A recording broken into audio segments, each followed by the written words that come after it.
Good morning, everybody. You guys are all beautiful tonight. Oh, sorry, it's 10 o'clock. It is my esteemed pleasure to present to you today's minute in Black history, and it's about my great-grandfather, Nelson Mandela. He's not really my great-grandfather, but I love him.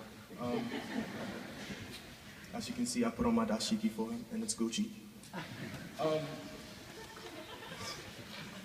Before coming South Africa's first black president, Nelson Mandela spent 27 years behind bars for opposing the ruling apartheid regime, which enforced racial segregation and excluded non-whites from the political process.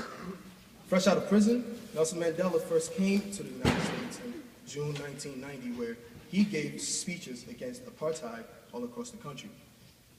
When he arrived in New York on June 20th, his first stop was to a predominantly black high school in Brooklyn. Later in the day, Mandela participated in a ticker tape parade through Lower Manhattan, and the police estimated that 750,000 people came to see him. This was a testament of his impact on American society and his cause for racial peace and unification. Mandela's next stop was Boston, at a predominantly black high school, where he expressed concern that so many students were dropping out. This is a very disturbing situation, he said, because the youth of today are the leaders of tomorrow. He headed down to Washington, D.C., where he convened with President Bush.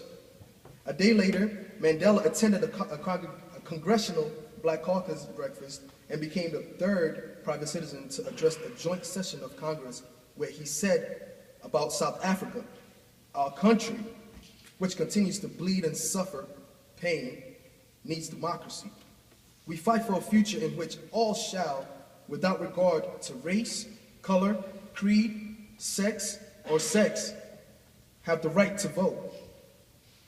The remainder of the trip included stops in Atlanta, where Mandela placed a wreath on, I don't know if that's the right word, but he placed a wreath on Martin Luther King Jr.'s tomb. Miami, where he addressed a labor convention, and Detroit, where he was greeted by civil rights icon Rosa Parks. While Mandela visited America many times, it is that first visit in 1990, when apartheid was on the verge of toppling, that most Americans remember. I can't think of anything that moved me more than that experience. The thing that fascinated me most about the great man was his total absence of bitterness, a spectator told the New York Times. It was President Obama who said it best upon the death of Mandela in 2013.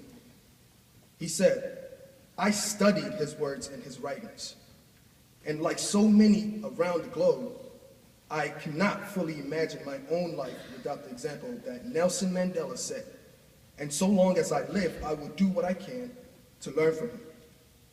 He no longer belongs to us," Obama said. "He belongs to the ages." In closing, Mandela should best be remembered for his own words. "I learned that courage was not the absence of fear, but the triumph over it.